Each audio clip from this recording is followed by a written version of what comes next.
And now it's time to transform your life in 15 minutes. Here's your host, Pia McAdams. Good morning, and welcome to Transform Your Life in 15 Minutes. My name is Pia. I'm an author. I'm also an accounting professor and a certified life coach. I specialize in personal and small business finance and also fitness. I help people reach their goals. And on this morning's live broadcast, this is where we're doing 5-minute exercises, one each for the mind, the body, and the soul. Now this month, for the month of March, we have something very, very special. When I say very, very special means that it's something new that we're going to be talking about. And for today, we're going to be talking about the number one thing that you can do or don't do. Actually, the number one thing that actually determines your success, or should I say lack thereof. All right. So the number one thing, and can you guess what that is? That's what we're going to be talking about the whole month. The number one thing. Now, for some of you may be thinking, oh, it's self-discipline. That's what we talked about last month. That is a key to success, but it's not the number one thing that really will determine this. This is actually even above your self-discipline. Matter of fact, without this, you're not going to even have the self-discipline. So can you think of what it is? I know it's early in the morning. It's not time for quizzes. I mean, particularly if you're on the West Coast at 6 a.m. in the morning, like you're trying to do trivia. But guess what? Your mind just woke up, and your mind is at its optimum when it just wakes up. So you should know this, right? Well, if not, let me just go ahead and reveal it. It is your mindset. Yes, your mindset. Your mindset is the number one thing that determines your success or lack thereof. Now, what is it that we're talking about when we say mindset? Well, mindset is literally the setting of the mind, all right? It's the assumptions, it's the expectations that we have for ourselves and that we have for others. This guides our behavior, it determines our response, the body's response or lack thereof. It helps with our health and our overall well-being, and also, again, the success or lack thereof. Now, to help me explain it just a little bit more and better, I should say a little bit better, I'm going to talk about 3 studies that was done by Yale University. All right, 3 studies that's going to help us to see the importance of mindset. Now, in this first study, it was a group of, it was some patients that had a thoracic surgery. Now, you don't have to know much about thoracic surgery, right? It's a surgery to understand that there's pain when there's recovery. So in order to help with this pain, they were going to be given some morphine. Now, there's 2 groups. Now, in one group, those patients were actually given the morphine. It was administered by a doctor at their bedside. Okay, and in the second set of patients, it was administered through an IV. So it was a predetermined time drip from an IV that was delivered. So of course, afterwards, they polled the patients and found out that the ones that were administered the morphine by the doctors at his bedside actually reported a lower decrease in pain. Like they reported that they didn't have as much pain. Well, guess what? The group of patients that had it in the IV, well, they didn't know that they were getting morphine IV, so obviously they did not report that it helped at all. Now, keep in mind, the groups of patients, they were both given the same amount of morphine. It's just that one was administered at bedside by a doctor, and the other one, they didn't know about it, but it was actually given in their drip. Well, guess what? The ones that was given in the drip said that, reported that they didn't have any effect at all on the morphine, like they were still in a lot of pain. All right, so that's just one. Keep in mind, we're talking about mindset. All right, so now the second study. Now, this one is actually interesting. This one was done by a group of women, not by a group, it was a participants for a group of women. It was 84 women across the country. These were housekeepers, so they worked in 7 different hotels across the country. Now, as you can imagine, housekeepers, as they go about just doing their regular job, they're burning calories. They're, because vacuuming and everything, they're burning tons of calories. They're using their muscle groups. They're, in that sense, exercising. But to them, when they were polled prior to the study, 2/3 of them reported that they didn't exercise at all. Now, keep in mind, their whole job is an exercise, but they reported that they didn't exercise, 2/3 of them. So again, they were split into 2 groups, okay, 2 separate groups. Now, the first group, all they did was, I forgot to mention, also before this particular study, they were tested, and during the test, they were measured. Their body weight was determined, their weight, their body fat, their job satisfaction, also their blood pressure. Okay, so for this group of women, all of them were tested prior to the study. All right, so now during the study, they were broken up into half. Half of them was shown a 15-minute presentation. That's it, a 15-minute presentation. Now, during this presentation, basically what was said was, it was explained to them that their job was literally like exercise. Like according to the Surgeon General, it showed them, like for instance, how many calories they burnt by vacuuming, how many calories they burnt by changing linen. So basically it was shown, the positive effects that their job was actually exercise, where the other half of the group was not shown this 15-minute presentation. Now, after the study, they were tested again. The group that was just shown that 15-minute presentation, they reported, not just reported, they were tested, their weight dropped, their body fat dropped, their blood pressure dropped, and also they reported an increase in their job satisfaction. Okay, now keep in mind, they didn't go out and just start exercising. They just went about their regular jobs. But because they were shown that 15-minute presentation, that your job is exercise, they reported those things. Well, guess what? The group that was not shown that presentation, they still had the same weight, the same body fat. Nothing changed at all. Right? Keep in mind, we're talking about mindset, the setting of the mind. Now, this third one, I think you're going to find very, very interesting. Okay. Now, this third study had to do with this was done again at Yale. The tester actually made a batch of shake. Okay, so the participants were invited to come in and drink the shake. They were paid $75 to drink the shake. Now, while they were drinking the shake, the downside of it, obviously they were getting paid $75, but the downside was they're going to be hooked up to an IV because they were being tested. Their blood sugar, not necessarily blood sugar, but their blood was being tested. And specifically, they were testing the ghrelin. So if you don't know what ghrelin is, it's basically a hunger hormone. It's a peptide that's in our body, in our digestive system. And so what happens is as you become hungry, you stop eating, then your ghrelin level rises. Okay, and this signals to the brain that hello, it's time to search out for food, and so therefore your metabolism slows down just in case you're not able to get the food. Okay, so that's what they were testing, that particular hormone. Now they were given a shake. The shake was a Sensi shake, and with the Sensi shake there was zero fat, zero sugar, and it was like 140 calories. Okay, so they drank the shake, and their ghrelin level dropped, but just a little bit. Okay, so in other words, it signaled that there was some food that was given, the brain shut down, not shut down, but the brain was reported that some food was given, but not really a lot. So it just dropped just a little bit. Now keep in mind, these same participants came back later, like a week or so later. And so this time again, they were given another shake. Now this particular shake, this was like the indulgence shake. So it's like 620 calories, like 30 grams of fat, just like tons of just sugar in it, right? Well, in this particular study, after the end, they were tested, and this time their ghrelin level dropped significantly, like 3 times over the time that they dropped previously.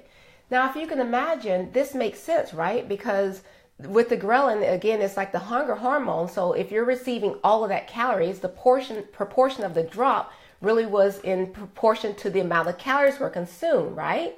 Like in other words, the first one is only 140 calories, so it dropped just a little. And then in this particular shake, it was 620 calories, so it dropped 3 times the amount. So that makes sense, right? But guess what? They were given the same shake, the Sensi shake. So in other words, they were told that they were given a shake that had 620 calories and all the fat and sugar and all that in there. But in essence, they were given the same Sensi shake in both times. But the second time, their ghrelin level tested and it dropped 3 times the amount of time that it dropped the first time. Again, we're talking about mindset, guys. Mindset is the number one thing that's going to determine your success. Because again, what is it that we're talking about? We're talking about what you have programmed here. It's what you believe, what you expect, what you think will determine your body's response. All right, so that's it today for our little short set of mindset. But don't worry, we're going to be talking about different things of, okay, Pia, you told me about mindset and the importance. We're going to be talking about how to change and the different types of mindset. So we're going to be, again, this whole month, we're going to be talking about mindset. But I just wanted to kind of give you some food for thought about your mindset. Good morning, Nisi. Glad to see you as well. Thank you so much for that pep talk yesterday. But again, mindset is very, very important. Okay, again, what you think, what you expect, what you believe, particularly what you believe, is going to determine your body's response or lack thereof. Very, very important to make this mind, the setting of this mind, so that it's more beneficial to you, right? And understand that we're talking about mindset. As I'm talking, I guess I can start transitioning. We're talking about the mindset, but this is not something that cannot be changed. The mindset can be changed. And again, this month, I turn on my light here. Sorry. Let's make sure my light is on. There we go. Can you see me a little better? So we're going to be talking about different things that you can do to change your mindset. And guys, one of the things that you can do, I'll just tell you that right now, is by reading. Now, obviously, watching this live broadcast is one way to do it, because again, awareness is one of the, the first step is once you're aware of things, you can say, oh, now I can change it if I want to. But if you're not aware of it, then you just don't know. You just go about your daily basis. Okay. All right. So now we're going to move on to the second. Make sure I got everything here. You know how I get, particularly after it's been a little hiatus for me. What was I saying? Gosh, I get so excited about this broadcast that sometimes my brain moves faster. My mindset is faster than what my mouth can talk about. So anyway, I forgot what I was saying. I literally did, but it'll come back to me or not. But happy Tuesday, guys. Sorry about yesterday. I did not, hold on, let me make sure I turn off this light. There we go. I did not broadcast yesterday. There was technical difficulties. And when I say technical difficulties, I'm talking about the mental technical difficulties here. I was going to go in a different direction, but thanks to my BFF Nisi, she convinced me to go on the same route that I have been going on. So again, mindset, very, very important. This is something that we all deal with, and it's something, again, that we can change. All right, so now we're going to be moving on to the yoga. And this is a mind, body, soul broadcast. So we're doing just 5-minute exercise, one each for the mind, the body, and the soul. So now we're moving on to the body. Keep in mind the mind, body, we say it as one, like mind, body, then soul, but really it's a mind, body. Your mind is connected to your body. It's not separated from, it's literally connected to, right? So this portion, we're going to be addressing the physical, the body portion. We're going to be doing a 5-minute yoga routine. So I know it's early in the morning. For those of you that are watching it in the bed, get up, just roll over. Just do it right on the floor next to the bed, okay? And then afterwards, if you feel like it, you can get back in the bed. For those of you that are at work, if you're on the East Coast, then kind of close the door and just, find a little space in your office and do this. If you're driving, then obviously make an appointment with yourself to watch this later, okay? And to not just watch it, to participate in the exercises. So like, for instance, in that mind exercise, I want you to think about in terms of right now, where is your mindset? Like when I was talking about those studies, were you like, oh, well, maybe they went out and exercised, or, oh, maybe the patient, blah, blah, blah. Like, were you actually coming up with excuses to justify whatever it is that you want to justify? Again, what is your mindset? Okay, so make an appointment with yourself to do something every single day, just a little bit. It's the small things that we do consistently over time that's going to make the difference in your life. All right, so I know I'm talking because I'm so excited about this, but let's go ahead and get ready to do the yoga. So before we get started, always take your 3 deep Ujjayi breaths to get yourself centered, ground, and aligned. You also want to set your intention on what it is that you want to accomplish for this next 5 minutes. And then while you're doing that, I'm going to go ahead and get the music ready, and then I want you to go ahead and meet me on the mat.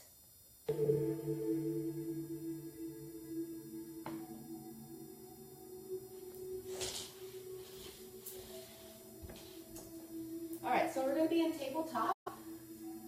Surprise, surprise. So on your hands and knees, you're going to make sure that your palms are directly underneath your shoulders. You're going to make sure that your knees are directly underneath your hips. Your head is a natural extension of the spine, so that means your gaze is looking down. You don't have to look at me. You can just kind of listen to what I'm saying. I promise I would try to cue it so that you can understand it without actually looking at me. Now you want to make sure that your spine is neutral, so you're not rounded and you're not arched. It's just a natural neutral position. Now we're going to take a deep breath, inhaling through your nose. And as we exhale, you're going to drop your chin down towards your chest. You're going to round through your spine. You're going to tuck your tailbone under. Press those shoulder blades down and away from your ears. Now as you inhale, your head and chest is going to come forward. You're going to arch your back, stick your tailbone out toward the back of the room. And as you exhale, round through the spine. Tuck your tailbone under. Now we're going to go through this cat-cow motion just a couple times, just using your breath. doing what feels good to you. And while you're doing this, I want you to go internally and see what's going on right now in this present moment with your body. Is there any strain, any stress, any tension, anything negativity that's going on in your body? I want you to address it as we're going through this yoga routine, particularly going to address it with your exhale. All right, so exhale one more time. Release all of that tension, strain, and stress. Inhale, arch your back. And then this time as we exhale, we're going to curl those toes under. We're going to take it to downward facing dog. Now start to pedal your legs. This is again first thing in the morning for most of us, unless you're around the country. I do have some people I know that are watching in different countries, so depending on what time of day or night it is for you, this is probably your first time exercising, so do what feels comfortable to you. All right, so you may want to sway the hips side to side, give a gentle stretch on those sides, pedal the legs, loosen up those hamstrings. Again, whatever feels comfortable, I want you to do it. And I don't mean laying down in the bed. I mean doing your yoga. All right, keep your palms down flat. I want you to slowly walk your feet in toward your palms. And if you need to, go ahead and bend your knees, okay? And I want you to slowly round yourself up one vertebrae at a time, making sure that your head is the last to rise, I should say. Draw your shoulders down and back. And we're coming to Tadasana, which is mountain pose. So your feet are together a slight distance apart. Your head is a natural extension of your spine. Pretend like there's a small string attached from the crown of your head all the way up toward the ceiling. So nice and tall. Your chest is lifted, your shoulder blades are drawing down and back, fingertips are pointing down toward the earth. Now as you inhale, we're going to take the arms up overhead. And as we exhale, we're going to swan dive your body forward. Now take your time and use that full breath. Now as you inhale, you're going to look up halfway, flatten out the back. As you exhale, you're going to forward fold into Uttanasana, placing your palms down flat. Then you're going to step back right and left into the plank position. As you continue exhaling, you're going to release your knees, your chest, and then your chin. And as you inhale, you're going to take it up to the cobra. Now I'm doing a full cobra, but if you need to modify it, okay? Relax those shoulders, take them down and away from your ears. Then I want you to curl those toes under and then take it back to downward facing dog. Now in this position, your fingers and your toes are spread out nice and wide. Your middle finger is facing to the front, thumbs are facing in. Your head is in alignment with your biceps. You're pressing your chest toward your thighs and your knees. You're lifting your kneecap to engage those quadriceps to give a gentle stretch on those hamstrings. Now as we inhale, we're going to bring that right foot forward to our fingertips. We're going to curl the left foot in perpendicular so that the right heel is dissecting the arch of the left foot. Then we're going to take it up to Warrior One. Now in this position again, your head is in line with your bicep, your gaze is up at an angle. If this is too much strain and stress on your neck, feel free to modify by bringing your palms together at the heart center. Now your front knee is directly over your ankle and you're pressing your hips, which by the way are squared, down toward the mat. And you're breathing.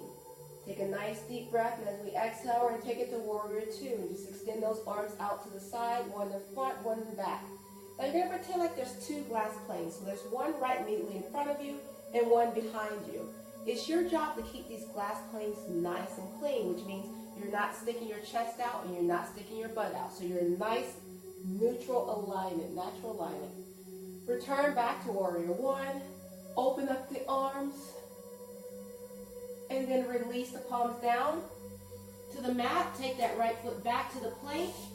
Continue through the vinyasa flow. So release your knee, chest, chin, or you can chaturanga dandasana. And as we inhale, we're going to go to upward facing dog, or you can go to cobra if you're all the way down. And as we exhale, curl those toes under and take it to downward facing dog. Now, as downward facing dog is an active resting position. So whenever we're in this position, we're resting. If it's too much strain and stress for you, feel free to rest by bringing your knees back and take it back to tabletop, or you can rest into child's pose. This is an extended arms child's pose, or you can take the arms behind and do child's pose. Okay, those are your alternatives. If you are in an alternative move, take it back up to the downward facing dog because we're about to bring the left foot forward.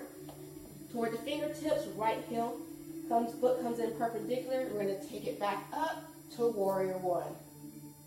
Remember the modifications if you need to. Keep your head in alignment with your biceps. Relax those shoulders down. Continue to breathe. On the next exhale, extend the arms out. One in the front, one behind.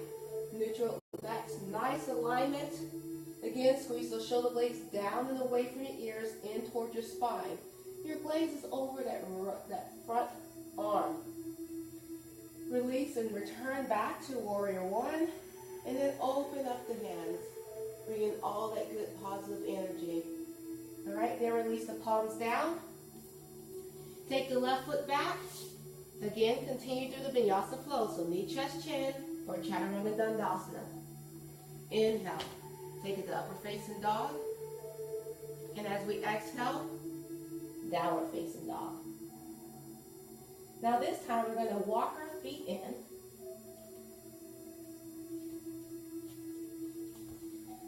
Keep in mind, keep the palms down flat, so if you need to, bend the knees. Now I want you to lift up your feet, and I want you to take your palms facing up and place them underneath your feet.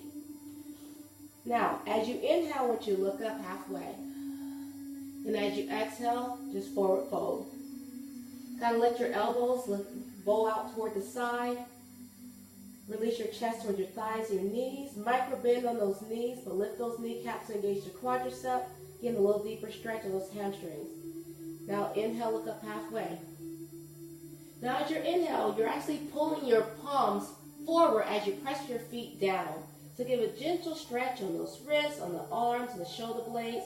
Just to feel really good and comfortable. And then release. Lift your feet up. Place the palms down flat. And I want you to slowly round yourself up one vertebrae at a time.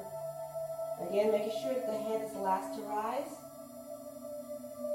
And return back to Tadasana, mountain pose.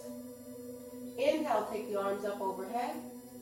Exhale, swan dive the body forward. This time, place the palms down flat. Walk your feet out towards the edge of the mat using a toe heel. And as you exhale, release the tailbone down toward the mat. Now, using your elbows, I want you to push out on those inner thighs. Bring the palms together at the heart center. Bow your head down into Malasana. And go ahead and extend some gratitude.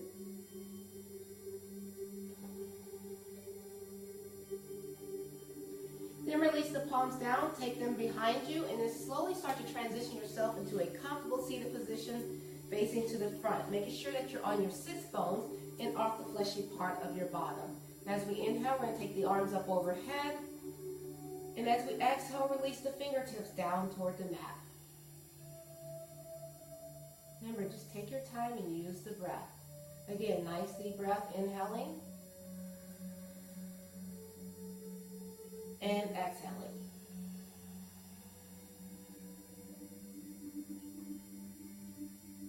One more time, nice deep breath. This time bring in all of that positive energy. We're going to greet our palms together at the very top. As we exhale, bring the palms down to the heart center. And we say, Namaste. All right, thank you for practicing this yoga with me. This brings us to our third and final exercise, which is going to be a meditation. Now with this meditation, we're going to be doing a 2-minute meditation drill. Let me just kind of explain to you what we're going to be doing for those of you this first time joining us. After we get ourselves centered, grounded, in line by taking our 3 deep Ujjayi breaths and setting our intention, you're going to be breathing, okay? So just your normal breath without manipulating it in any form, shape, or fashion, okay? So you're just going to breathe as you normally would, but you're going to count your exhales. You're going to do this for 2 minutes. Now, anytime that you're counting, your mind becomes distracted by either outside noises or internal noises known as thoughts. You're going to acknowledge the distraction, and then you're going to redirect your attention back to your breath, and you're going to continue counting, but you're going to restart all over with the count of 1. Okay, so again, we're just going to do this for 2 minutes. I ask that you do this at least twice a day. This is a great way for to meditate. By the way, you know how we're talking about mindset for this month of March. Well, you know, one of the best ways that I found in my experience to change your mindset is via meditation. So this 2-minute exercise is a great way to get you as an introduction to meditation. Because again, a lot of times people, when they're meditating, they give up because they get, all these thoughts that come along in their mind, and they think that meditation means those thoughts are going to stop. The thoughts will never stop. You know why? It's because having those 70,000 thoughts that we have on a continuous basis is an indication of a healthy mind, which means we're alive. So anytime that we're alive, we're going to be having those thoughts. But the great thing about meditation is we can, even though those thoughts are still there, we can get ourselves centered and focused, so we're not aware of those thoughts. We're in a quiet space. All right. So that's the beauty of meditation. And when you're in a quiet space, guess what? You're opening up yourself for other things to come in for you and to you. All right. So we're going to be doing that for 2 minutes. Now, first set your intention, and a good intention would be for you to keep your focus for the next 2 minutes. Now we're going to take our nice 3 deep Ujjayi breaths. So go ahead and inhale through your nose and exhale through your mouth.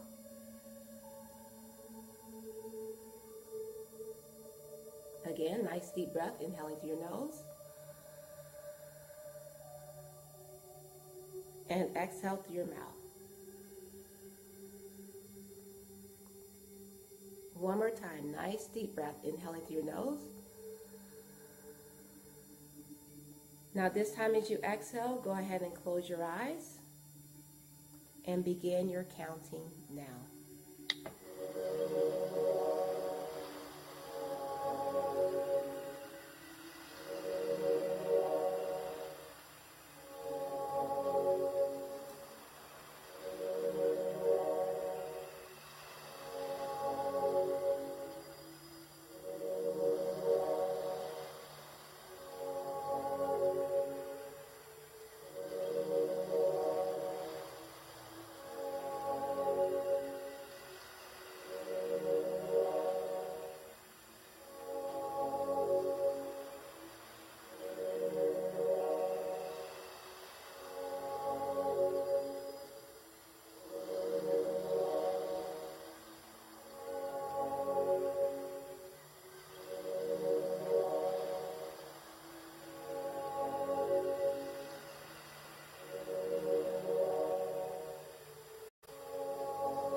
Now go ahead and release, relax, and return refreshed and calm.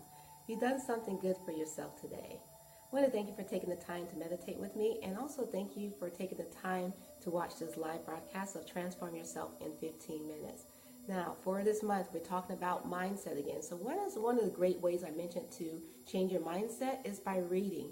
So that means I got to do a plug, because guess what, guys? I wrote a book, and I'm happy for you to read it. So in order to get this book, you want to go to howtofindyourtruepurpose.com and get a copy of this book. And by the way, $5 for every full book sales is donated to a charity. Okay, so How to Find Your True Purpose. I'll explain more about this book that I wrote, but again, howtofindyourtruepurpose.com, $5 for every full price sale will be donated to charity. Your word for today is proud. I want you to go out and have a proud day, and I will see you the same time tomorrow. Bye.